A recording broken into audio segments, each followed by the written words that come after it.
que seja projetado 1 Coríntios, capítulo 11, versículo 23. Chegou o momento de nós participar do corpo e do sangue de Jesus. O nosso Senhor disse que aquele que não come da sua carne, não bebe do seu sangue, não tem parte com Ele.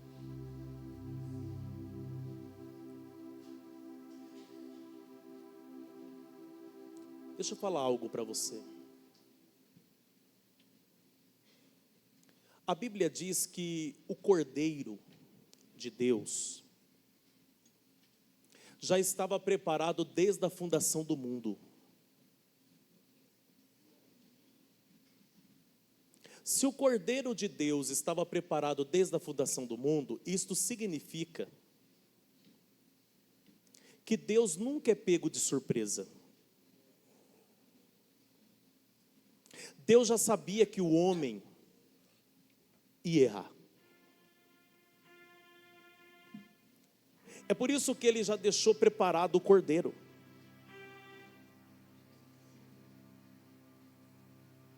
Porque Deus, Ele se antecipa, mesmo diante dos nossos erros. Ele já tinha o perdão preparado, através de seu Filho Jesus. Uma coisa interessante é que quando Deus criou o homem e criou a mulher e os colocou no jardim, até aquele momento a terra não produzia espinhos. A terra começa a produzir espinho a partir do capítulo 3. Quando o homem peca, a palavra do Eterno na Torá diz: e a terra produzirá espinhos e abrolhos. Espinho é aquilo que fere. Espinho é aquilo que machuca. Ou seja, o espinho, ele é a consequência do pecado. Não tem como viver uma vida de pecado e não sair ferido dela. Quantos que já foram feridos pelo pecado? Para cada pessoa aqui é uma história de um espinho que te feriu, de um espinho que te machucou. O homem é expulso do Éden. Quando Jesus veio a essa terra, e quando ele é torturado, sacrificado, colocaram sobre a sua cabeça uma coroa do quê? De flores? Colocaram uma coroa de espinhos. Era Jesus dizendo para a humanidade: a dor que o pecado te causou, eu carrego ela sobre mim.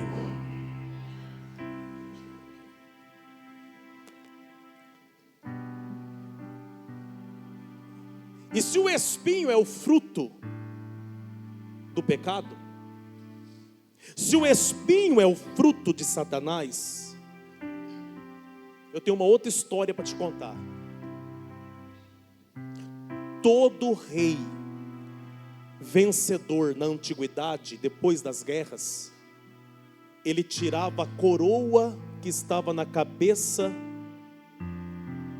do rei perdedor e ele colocava sobre a cabeça dele, dizendo para todos: eu venci. Se o espinho é o fruto do diabo, Jesus está pegando aquela coroa de espinho, colocando sobre a sua cabeça e dizendo: eu venci.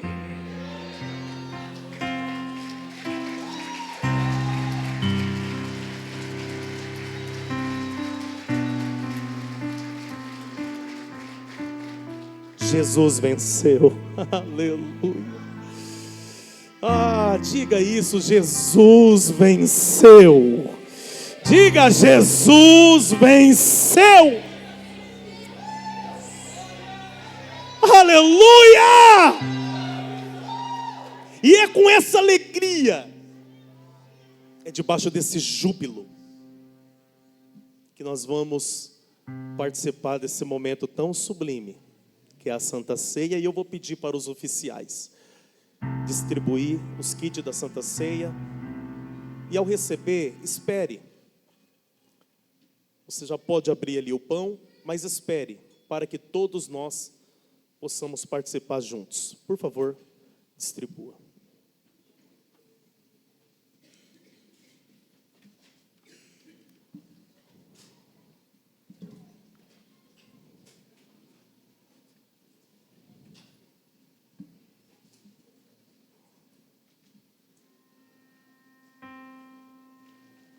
Vou pedir para o Juan adorar o Senhor.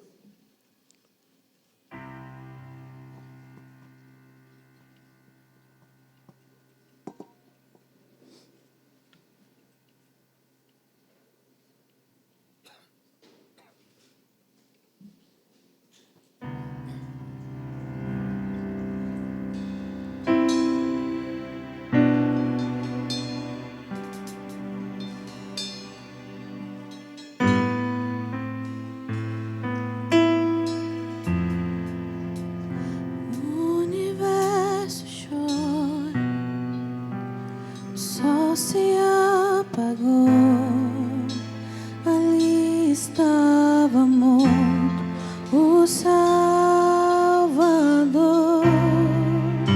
seu corpo lá na cruz, seu sangue derramou o preço do pecado.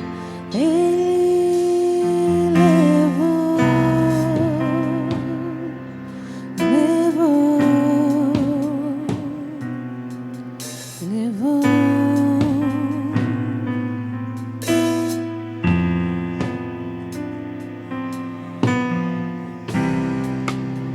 Deus Pai o abandonou, cessou seu respirar, em trevas encontrou o Filho.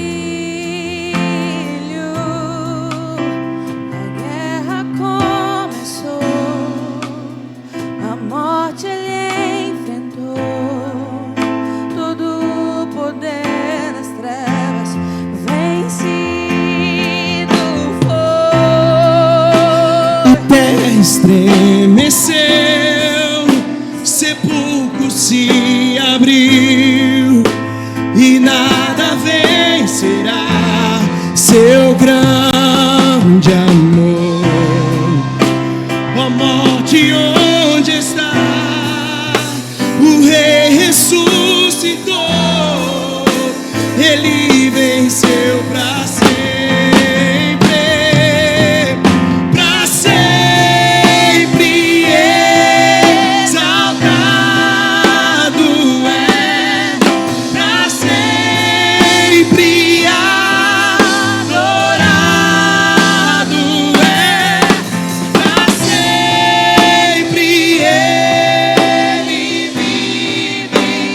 Ressuscitou, ressuscitou.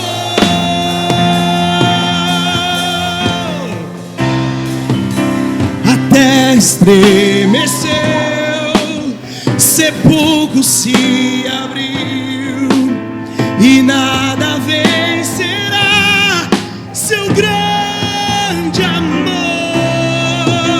Ó morte, onde está? Ressuscitou.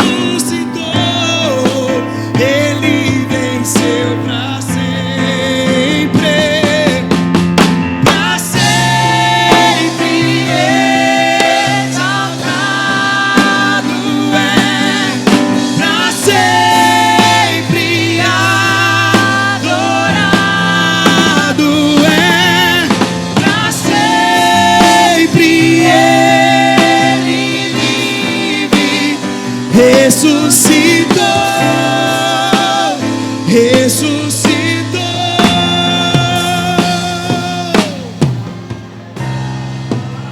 Cantamos aleluia, cantamos aleluia, cantamos aleluia. O Cordeiro venceu. Cantamos aleluia, cantamos aleluia, cantamos aleluia. O Cordeiro venceu. Cantamos aleluia, cantamos aleluia, cantamos aleluia. O Cordeiro venceu. Cantamos aleluia, cantamos aleluia, cantamos aleluia. O Cordeiro venceu. Pra sempre exaltado é, pra sempre adorado é, pra sempre ele vive. Ressuscitou, ressuscitou.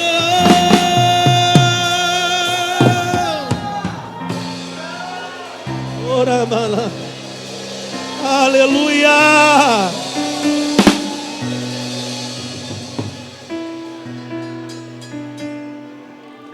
Pois eu recebi do Senhor o que também entreguei a vocês, que o Senhor Jesus, na noite em que foi traído, tomou o pão e, tendo dado graças, o partiu e disse: isto é o meu corpo que é dado em favor de vocês, façam isto em memória de mim. Da mesma forma, depois da ceia, ele tomou o cálice e disse: este cálice é a nova aliança no meu sangue, façam isso sempre que o beberem em memória de mim. Porque sempre que comerem deste pão e beberem deste cálice, vocês anunciam a morte do Senhor até que ele venha. Portanto, todo aquele que comer o pão ou beber o cálice do Senhor indignamente será culpado de pecar contra o corpo e o sangue do Senhor. Examine-se cada um a si mesmo, e então coma do pão e beba do cálice. Pois quem come e bebe sem discernir o corpo do Senhor, come e bebe para a sua própria condenação. Por isso há entre vocês muitos fracos e doentes, e vários que já dormiram. Mas se nós tivéssemos o cuidado de examinar a nós mesmos, não receberíamos o juízo. Quando, porém, somos julgados pelo Senhor, estamos sendo disciplinados para que não sejamos condenados com o mundo. Portanto, meus irmãos, quando vocês se reunirem para comer, esperem um pelos outros. E se alguém tem fome, se alimente na sua casa. Vamos orar. Pai, no nome santo e sagrado de Jesus, seu Filho, nós consagramos nessa noite o pão e o cálice, os elementos sagrados da Santa Ceia, Senhor. Meu Deus, entendemos que este pão e este vinho não substitui o seu corpo, muito menos o teu sangue, mas simboliza, Pai. Senhor, e nessa noite, nesse momento, ó Deus, de Santa Ceia, nós estamos anunciando a morte do Senhor até o seu retorno, porque a nossa esperança é a sua vinda, Jesus. Porque nós não celebramos um Deus morto, celebramos um Deus que está vivo. E não só está vivo, mas reina. Ah, tu és Rei dos reis, tu és Senhor dos senhores. Por isso nessa noite nós pedimos perdão dos nossos pecados. Perdoa as nossas transgressões, as nossas iniquidades. Que o Senhor venha ter misericórdia das nossas vidas e de nossas almas. E nós vamos declarar para todo sempre que o Senhor é o nosso Senhor, que o Senhor é o nosso Salvador, a quem servimos e não servimos a nenhum outro. Por isso nessa noite, com muita alegria, Senhor, nós participamos do corpo e do sangue, e tendo dado graças, o partiu e disse: tomai e comei, participe.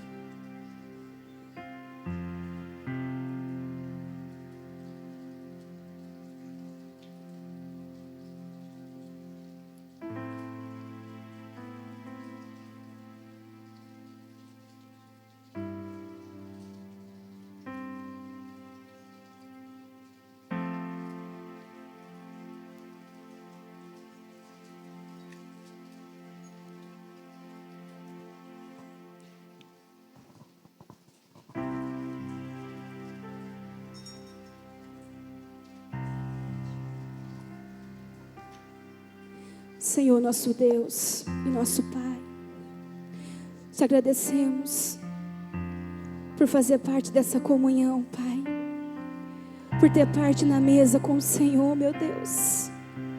Obrigada, Senhor Jesus. Reconhecemos nessa noite que o amor nos amou tanto, a ponto de entregar o teu único filho para morrer por nós. Senhor, queremos continuar anunciando, meu Deus, o seu sacrifício, porque sabemos que não foi em vão, meu Deus. Nos ajude, Senhor Jesus, a anunciar a sua palavra. Nos ajude, Senhor, a anunciar que existe um Deus que vive, que reina para sempre. Obrigada, Senhor Jesus, por este momento de celebração da Santa Ceia.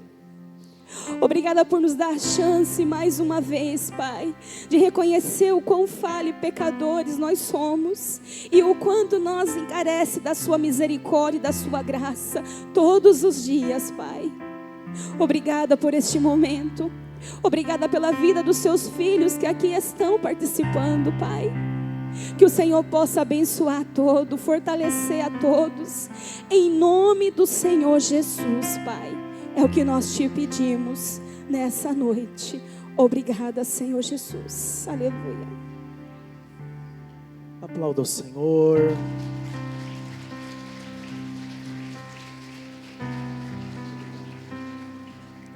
Tome seu assento.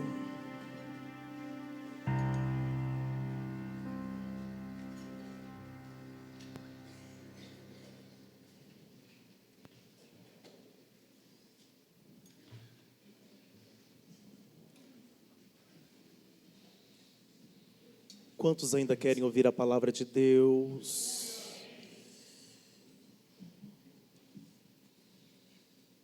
Eu tenho uma palavra de Deus para o teu coração. Primeiro livro de Samuel, capítulo 25. Primeiro livro de Samuel, capítulo 25, nós vamos ler a partir do verso 2.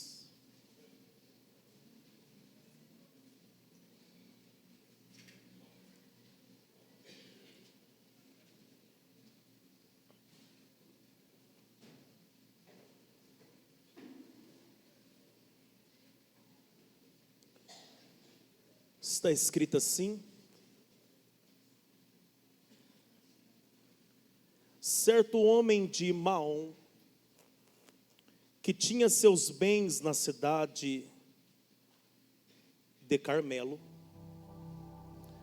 era muito rico possuía 1000 cabras, 3000 ovelhas, as quais estavam sendo tosquiadas em Carmelo. Seu nome era Nabal, e o nome de sua mulher era Abigail, mulher inteligente e bonita. Mas seu marido, descendente de Calebe, era rude e mau. No deserto, Davi ficou sabendo que Nabal estava tosqueando as ovelhas. Por isso enviou 10 rapazes, dizendo-lhe: levem minha mensagem a Nabal em Carmelo e cumprimentem-lo em meu nome. Digam-lhe longa vida para o Senhor, muita paz para o Senhor e sua família, e muita prosperidade para tudo que é seu. Sei que você está tosqueando suas ovelhas. Quando seus pastores estavam conosco, nós não os maltratamos. E durante todo o tempo em que estiveram em Carmelo, nada que fosse deles se perdeu. Pergunte a eles, e eles lhe dirão. Por isso, seja favorável, pois estamos vindo em época de festa. Por favor, dê a nós, seus servos, e a seu filho Davi o que puder. Os rapazes foram e deram a Nabal essa mensagem em nome de Davi e ficaram esperando. Nabal respondeu então aos servos de Davi: quem é Davi? Quem é esse filho de Jessé? Hoje em dia, muitos servos estão fugindo de seus senhores. Por que deveria eu pegar meu pão e minha água e a carne do gado que abati para os meus tosqueadores e dá-los a homens que vêm não se sabe de onde? Então os mensageiros de Davi voltaram e lhe relataram cada uma dessas palavras. Repita comigo, cada uma dessas palavras.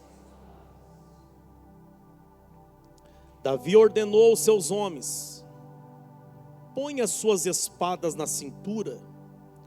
Assim eles fizeram, e também Davi.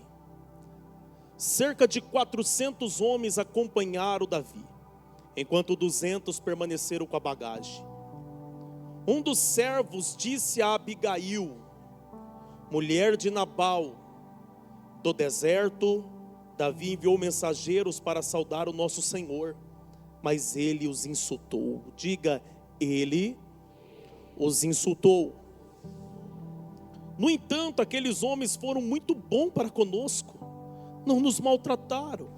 E durante todo o tempo em que estivemos com eles nos campos, nada perdemos. De noite eles eram como um muro ao nosso redor. Durante todo o tempo em que estivemos com eles, cuidando das nossas ovelhas. Agora leve isso em consideração e veja o que a senhora pode fazer, pois a destruição paira sobre o nosso Senhor e sobre toda a sua família. Ele é um homem tão mau que ninguém consegue conversar com ele. Imediatamente Abigail pegou 200 pães, 2 vasilhas de couro cheias de vinho, 5 ovelhas preparadas, 5 medidas de grão torrados, 100 bolos de uva passas, 200 bolos de figos prensados, e os carregou em um jumento, e disse a seus servos: vocês vão na frente, eu seguirei. Ela, porém, nada disse a Nabal, seu marido. Ela, porém, nada disse a Nabal, seu marido. Enquanto ela ia montada no jumento, encoberta pela montanha, Davi e seus soldados estavam descendo em sua direção, e ela os encontrou. Davi tinha dito: de nada adianta proteger os bens daquele homem no deserto, para que nada se perdesse. Ele me pagou o bem com o mal.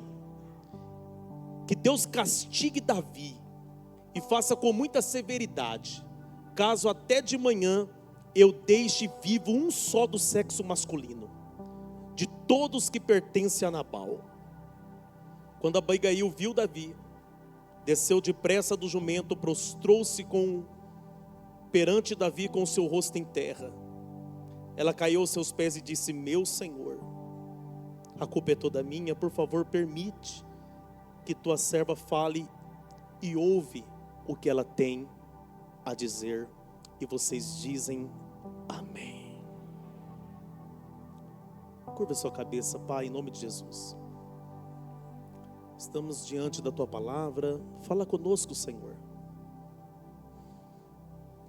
Nós precisamos da sua direção. Nós precisamos dos seus conselhos. Senhor, em nome de Jesus, através da tua palavra, nos exorte. Através da tua palavra, nos console. Através da tua palavra, nos coloca na direção certa, aquela que está no centro da sua vontade. Em nome de Jesus. Amém. Em poucos minutos eu quero ministrar uma mensagem com o seguinte tema: suas palavras definem o seu destino. Suas palavras definem o seu destino. O destino de muitas pessoas está sendo selado através das palavras que saem de sua boca. É tão interessante que o sábio Salomão, em meio a muitos conselhos que ele deixou registrado, em Provérbios capítulo 18, versículo 21, ele disse que o poder da vida e da morte está na língua. O poder da vida e da morte está na língua. Para que haja um entendimento melhor, Tiago escreve em sua carta, no capítulo 3 da carta de Tiago, ou no livro de Tiago, capítulo 3, versículo 4, ele disse, projete para mim, por gentileza, Tiago capítulo 3, versículo 4. Ele nos dá o exemplo dos navios. Ele disse: tomem também como exemplo os navios, embora sejam tão grandes e impelidos por fortes ventos, são dirigidos por um leme muito pequeno, conforme a vontade do piloto.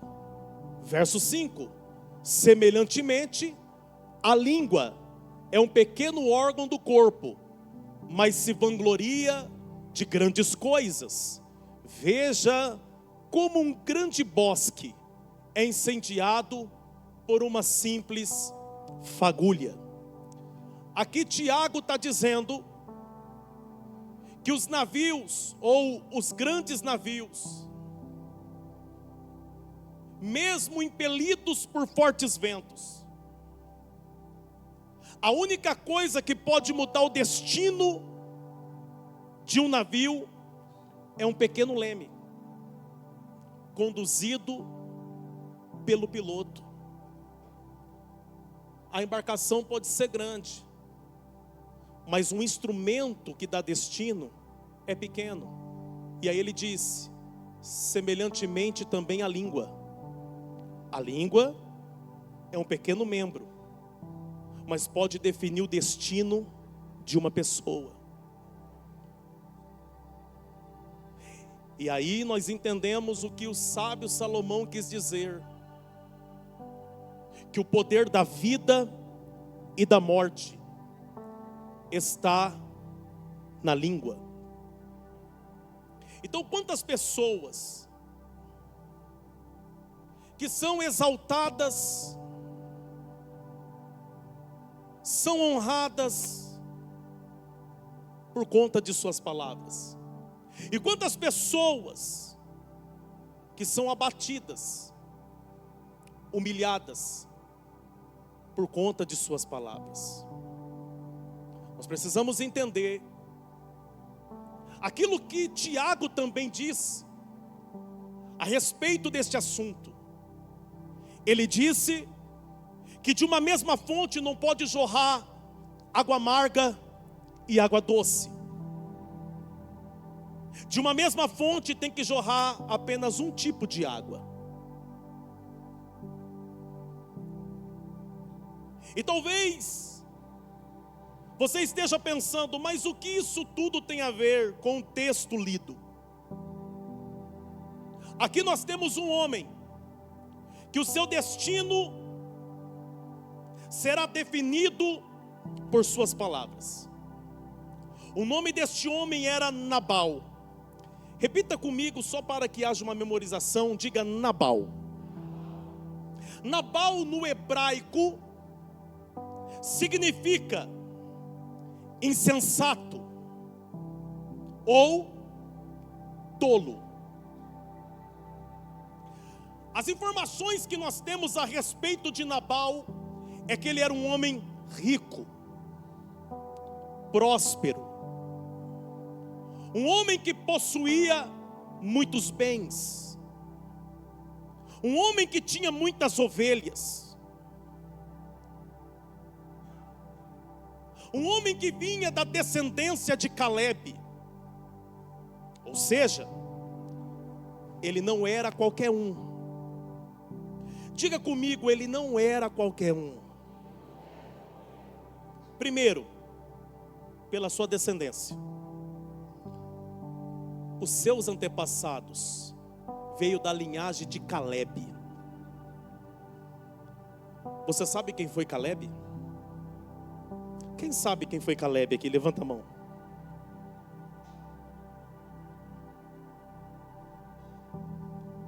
Na Torá, a Bíblia fala de Josué e Caleb. Quando eu digo Torá, eu estou me referindo aos 5 primeiros livros da Bíblia. Josué e Caleb foram os únicos que saíram de dentro do Egito e tiveram a alegria de entrar na terra prometida. Caleb, ele é símbolo de fé, ele é símbolo de perseverança, ele é símbolo de força, ele é símbolo de fidelidade. Então, olha de qual linhagem que veio Nabal.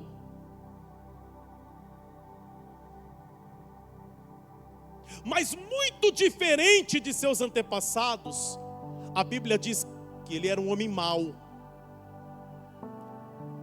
A Bíblia diz que ele era um homem rude.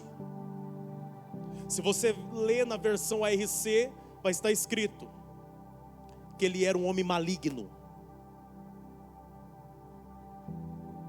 Ele veio de uma linhagem muito boa, muito fiel a Deus, mas ele não conseguiu ser igual aos seus antepassados.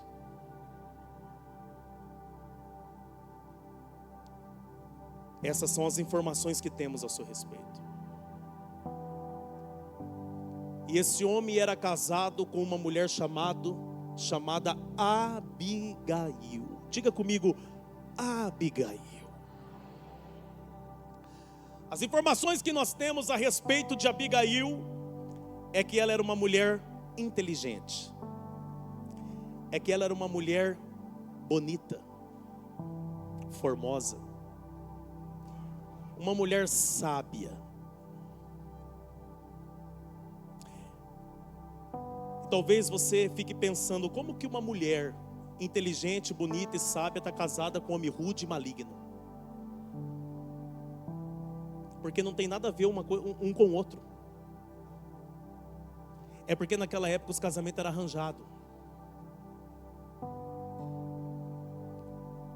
Quando você conhece a história de Nabal e de Abigail, você fica pensando: o que será que essa mulher passava dentro de 4 paredes? Pergunte por quê? Porque ninguém suportava Nabal. Nem os servos de Nabal suportavam ele. Porque os servos de Nabal chamavam ele de filho de Belial. Belial no hebraico significa aquele que não presta.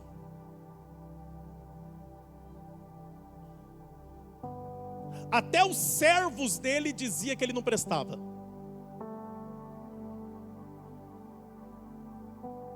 Presta atenção. Aí a Bíblia diz que certa feita os servos de Nabal estavam tosqueando as ovelhas próximo do território de Davi. E os homens de Davi cuidou dos servos de Nabal. Por quê? Porque era muito perigoso o trabalho no deserto naquele tempo. Havia muitos saqueadores.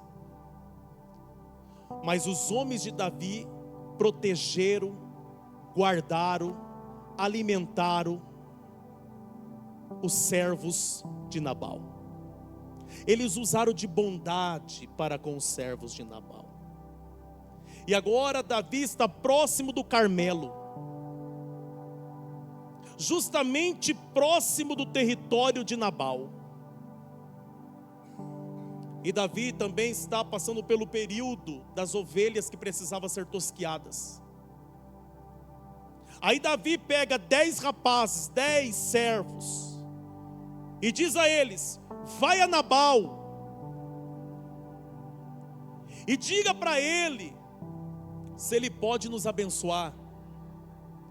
Mas é interessante a maneira como Davi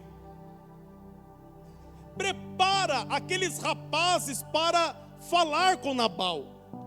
Olha quanta cordialidade. Cumprimentem-no em meu nome. Diga-lhe longa vida para o Senhor, muita paz para o Senhor e a sua família, muita prosperidade para tudo que é seu. Diga comigo: cordialidade. Então aqueles moços, eles chegam diante de Nabal e eles são cordiais. Eles chegam e diz shalom, ou seja, paz. E shalom não é só paz, mas shalom é nada faltando, nada quebrado e nada fora do lugar. É por isso que no texto diz: muita paz para você e para sua família, longa vida para você, muita prosperidade para tudo que é seu.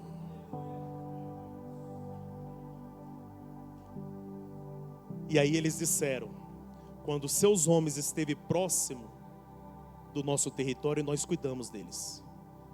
Agora tem como retribuir?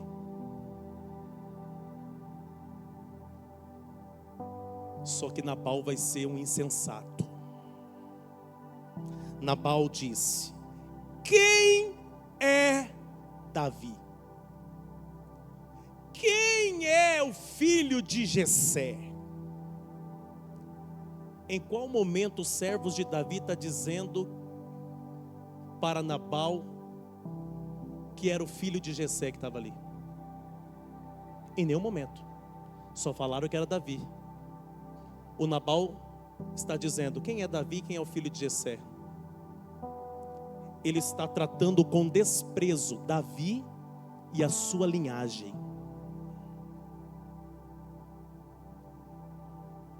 Ele está sendo sarcástico. Quem que é Davi? Quem que é Jessé? Aí ele disse algo que ele não podia ter falado. Pergunte o quê? Ele disse: hoje em dia, verso 10 do capítulo 25. Hoje em dia, muitos servos estão fugindo de seus senhores. Talvez você lendo, parece tão inocente essa frase, mas não é inocente. Para Davi isso aqui tem um peso. Hoje em dia muitos servos estão fugindo de seus senhores. Ele está chamando Davi de rebelde. Ele não podia ter chamado Davi de rebelde, porque se tinha alguém que honrava os superiores, era Davi. Davi teve a oportunidade de matar Saul, a quem Deus já havia rejeitado, e ele não fez isso. Ele honrou Saul. E se ele estava fugindo, não era por rebelião, era para preservar a vida dele, uma vez que Saul e seus homens queriam matá-lo.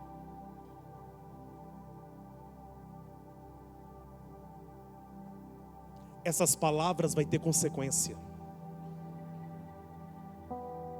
Olha para essa pessoa que está perto de você e diga assim: cuidado com as suas palavras, porque pode ter consequência. Por que eu daria do meu pão? Por que eu daria da minha água, do meu vinho? Por que eu daria da minha carne?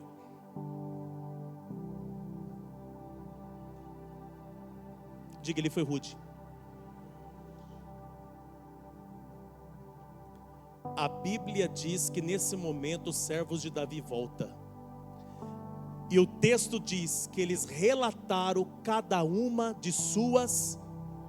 Uau, vocês estão ligados, hein? Relataram cada uma de suas palavras. As palavras de Nabal estão definindo o destino dele.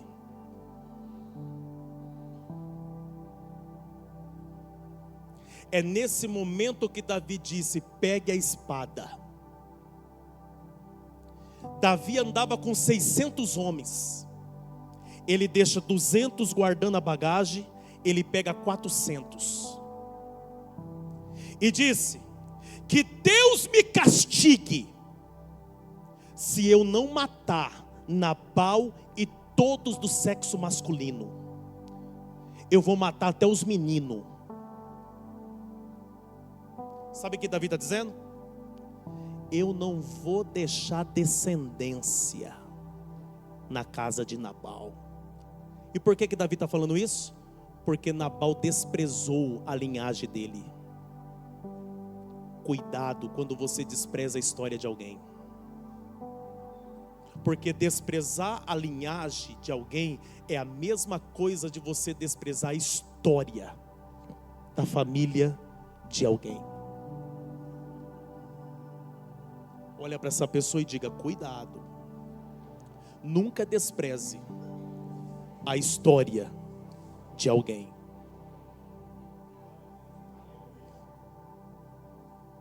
Davi agora está vindo com 400 homens. E Davi está vindo com sangue no olho. Só que a Bíblia diz que um funcionário, um servo da casa de Nabal, foi até Abigail e disse para Abigail: o meu senhor Nabal desprezou Davi, e agora essa casa está correndo perigo. O meu senhor Nabal está correndo perigo. Davi não é qualquer um.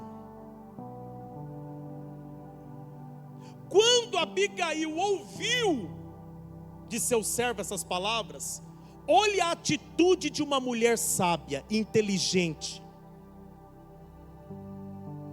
Ela chama o servo e diz: prepara 200 pães. Prepara 200 bolos. Começa a preparar. Prepara vinho.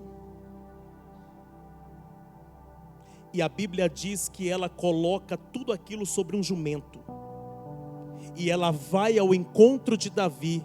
E o texto diz que ela não disse nada para Nabal. Diga comigo: discrição. A Bíblia diz que a mulher sábia edifica sua casa, mas a tola destrói.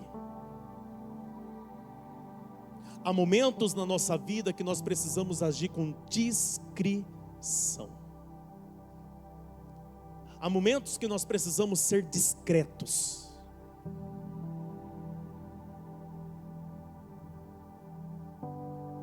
Olha para essa pessoa e diga assim, mas olha no olho, na bolota, nesse olho verde que essa pessoa tem.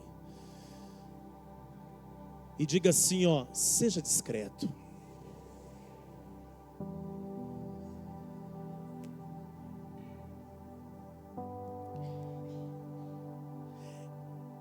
Ela vai ao encontro de Davi. E quando ela foi ao encontro de Davi, a Bíblia diz que ela se jogou no chão, se prostrou perante Davi. E nós precisamos analisar o que ela disse para Davi. Presta atenção. A Bíblia diz, versículo 23 do capítulo 25. Quando Abigail viu Davi, desceu depressa do jumento, prostrou-se perante Davi com o rosto em terra. Ela caiu aos seus pés e disse, meu senhor, a culpa é toda minha. A culpa é dela.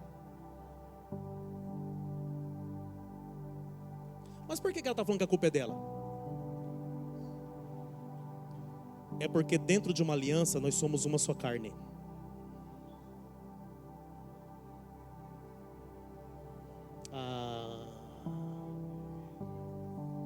Aqui não tem dois responsáveis, tem um responsável só. Diga assim comigo, sabedoria.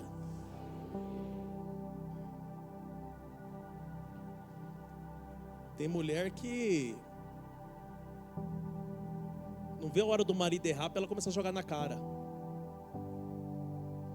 A culpa é sua, não sei o quê.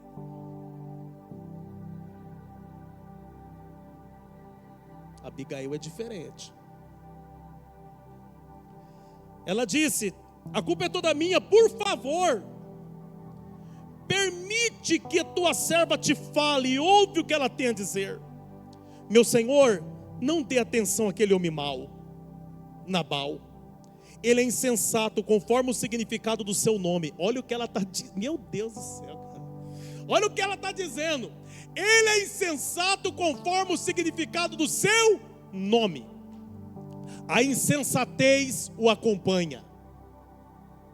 Contudo, eu, tua serva, não vi os rapazes que o meu senhor enviou. Ela está dizendo, eu poderia agir de outra maneira, fazer de outro jeito. Meu senhor, não dê atenção àquele homem perverso, Nabal. Eu não vi os rapazes que o meu senhor enviou. 26. Agora, meu senhor, tão certo como vive o Senhor, e pela tua vida, foi o Senhor que te impediu de derramar sangue, e de te vingares com as tuas próprias mãos, que os teus inimigos e todos os que pretendem fazer-te mal, sejam castigados como Nabal. Na verdade, o que ela está falando aqui foi o que Paulo escreveu em Romanos, no capítulo 12, versículo 19. Minha é a vingança, diz o Senhor. Então, quando ela disse que o Senhor impediu ele de fazer o mal, ou de se vingar, é porque a vingança não pertence ao homem, a vingança pertence a Deus. Diga comigo, a vingança pertence a Deus. E aí você precisa entender que o justo não se justifica. Quem justifica o justo é o Senhor. Presta atenção. Que os teus, olha lá, verso 27. Que este presente que esta tua serva trouxe ao meu Senhor seja dado aos homens que te seguem. Esquece, eu te suplico, a ofensa da tua serva, pois o Senhor certamente fará um reino duradouro para ti. Ah, pelo amor de Deus. Olha o que ela está dizendo. O Senhor certamente fará um reino duradouro para ti. Segura aí, segura. Só que aqui tem um detalhe. Pergunte qual? Davi não era rei. Sabe por quê? Porque Saul ainda era vivo nessa época e ele era o rei. Sabe o que ela está dizendo para Davi? Eu reconheço e respeito a unção que você carrega.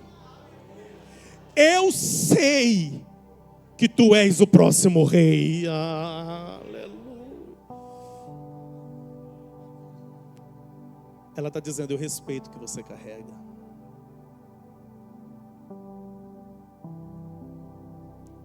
E ela está chamando Davi aqui de rei.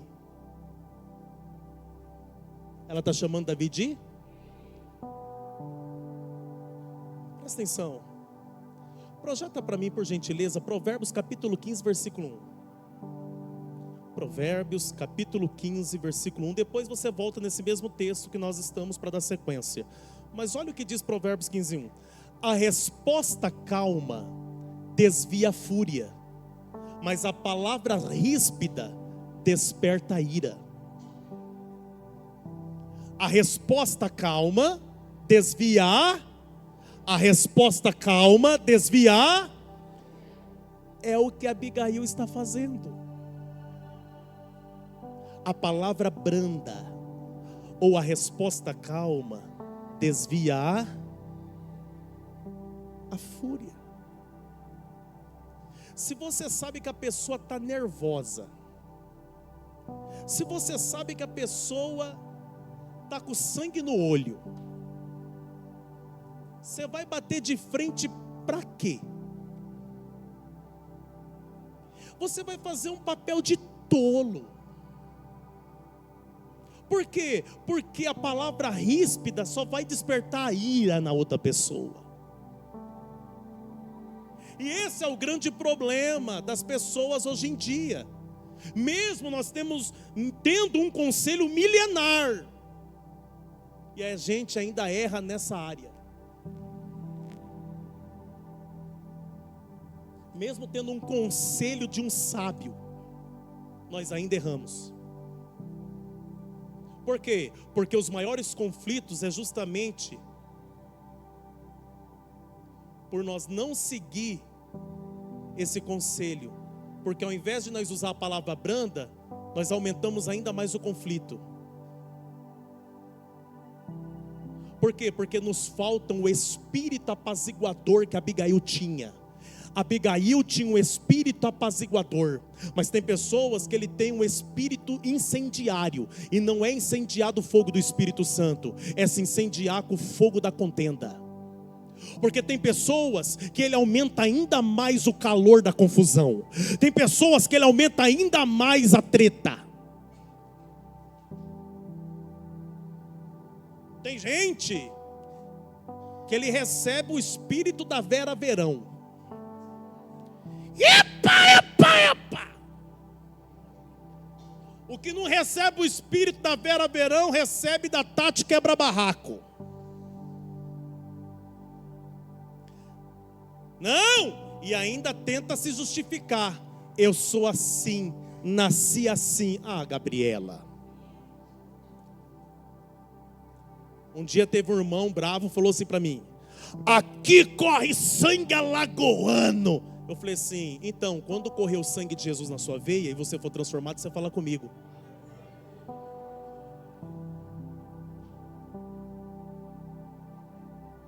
Tem gente que diz assim, aprendi com meu pai. É por isso que vai continuar quebrando a cara. É por isso que vai continuar passando muitas das vezes por situação que poderia ser evitada. Até porque, como cristão, nós temos que desenvolver os frutos do Espírito e não exaltar as obras da carne. Olha para essa pessoa que está do seu lado e diga assim: você está entendendo isso?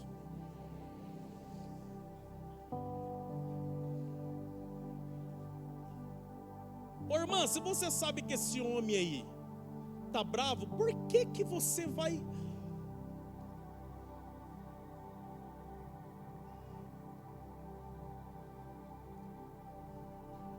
Está bravo?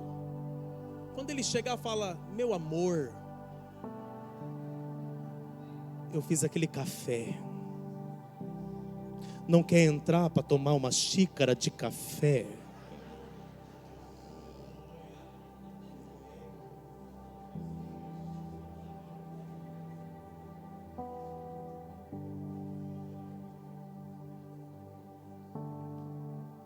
Meu amor, eu fiz aquela costela.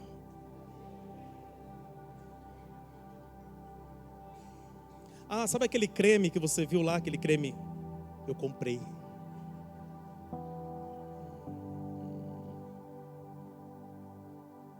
Mas não, você não age assim. O cara já está cabreiro, nervoso, deu tudo errado no serviço. Você não esperou nem ele sentar no sofá.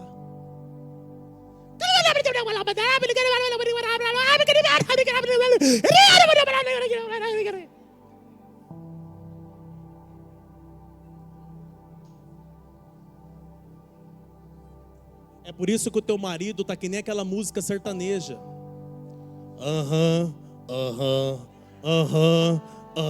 Já coloca no modo automático. Eu criei uma figurinha, eu de óculos, e eu escrevi assim: sim, senhora. Por quê? Porque o contrário também é verdadeiro. Às vezes a mulher, irmão, tá só o sangue de Jesus.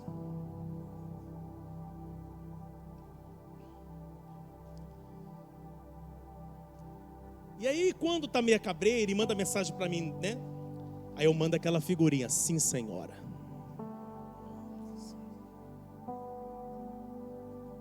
Tá bom.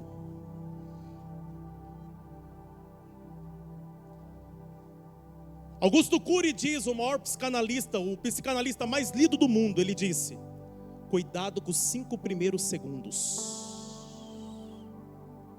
Cuidado com os 5 primeiros segundos.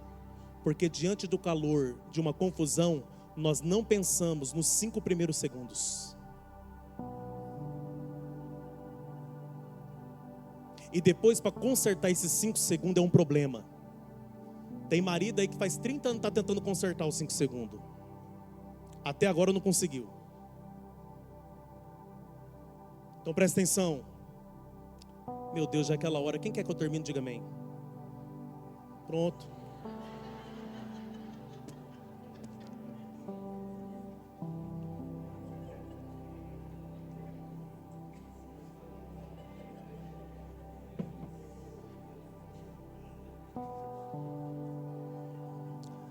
Fazer o voto da maioria. Quem quer que continue a falar glória? Pronto. Ai, gente. Presta atenção, vou terminar. Voltando lá no texto de 1º livro de Samuel, capítulo 25. Nós estávamos no verso 23, filha.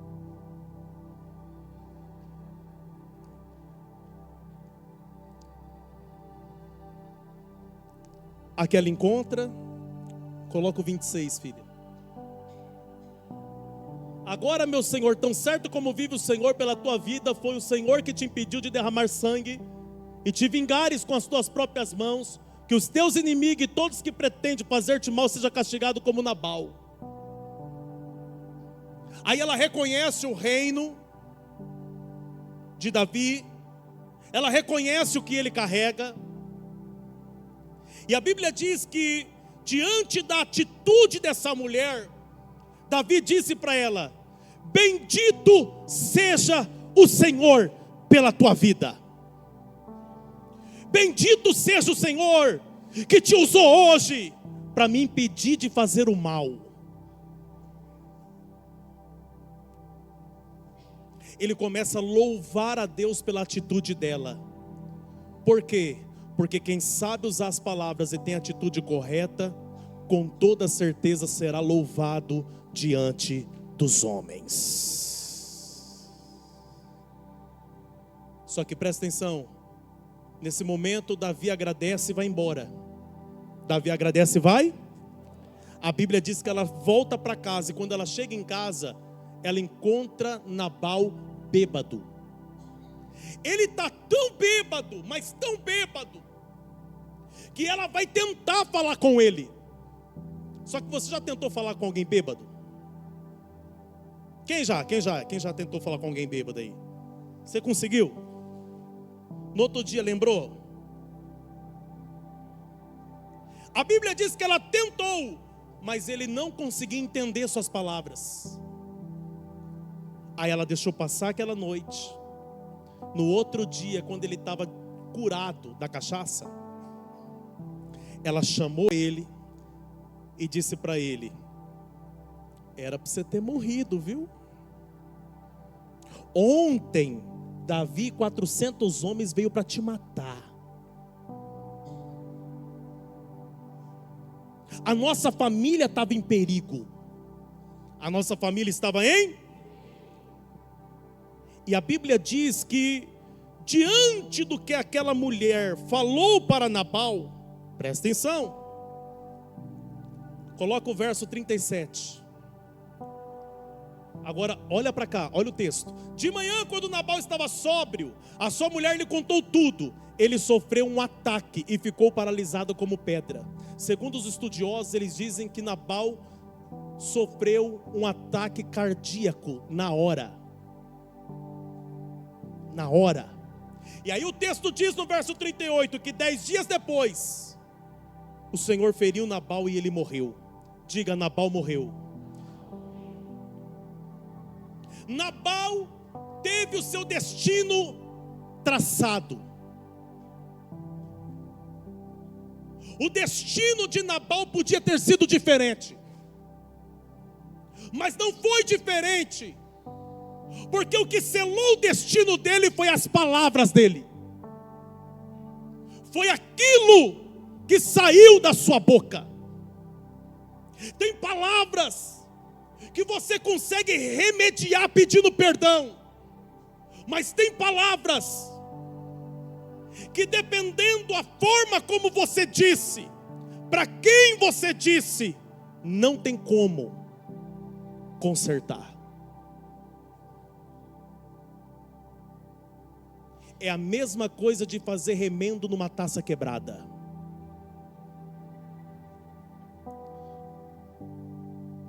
Se as palavras definem destino, então começa a usar suas palavras para o seu bem. Se as palavras definem destino, começa a ser sábio a usá-las nessa noite.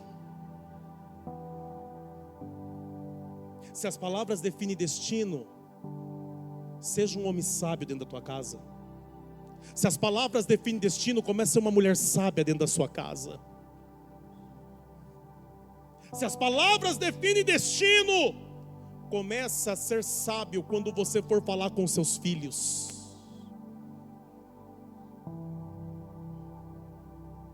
Se as palavras definem destino, cuidado com as suas palavras quando você for falar com seus superiores, com o seu chefe, com a sua liderança. Se as palavras definem destino, começa a usar elas para o seu bem. Olha para essa pessoa que está ao seu lado e fala assim: se as palavras definem destino, começa a usar para o seu bem.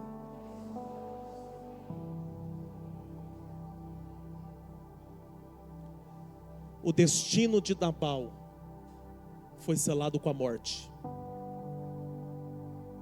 E eu estou pregando sobre Nabal para dizer para você que na sua vida pode ser diferente.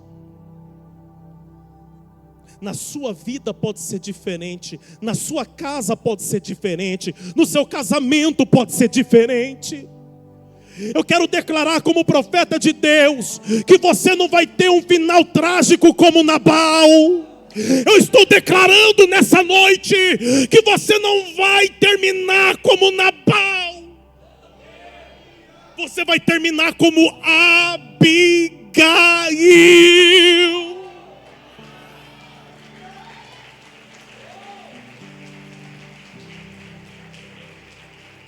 Pergunte por quê?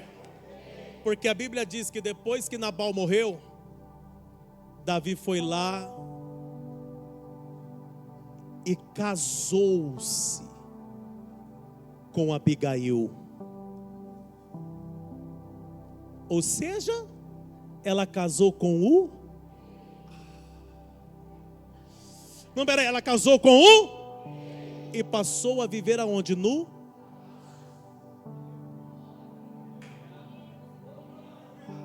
As palavras de um Nabal colocam ele dentro de uma cova, mas as palavras de uma Abigail colocam ela dentro do palácio.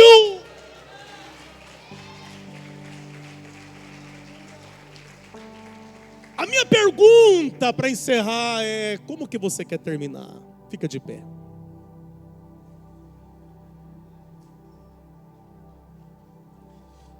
Você quer terminar como Nabal ou você quer terminar como Abigail?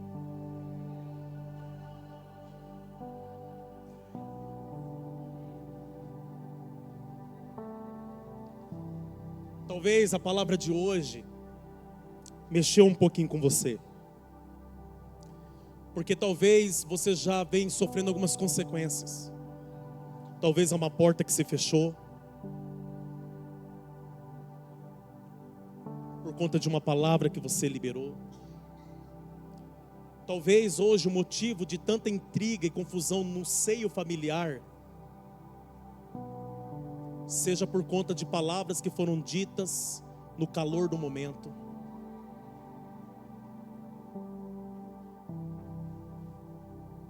Talvez amizades terminaram por conta de palavras que saíram da sua boca.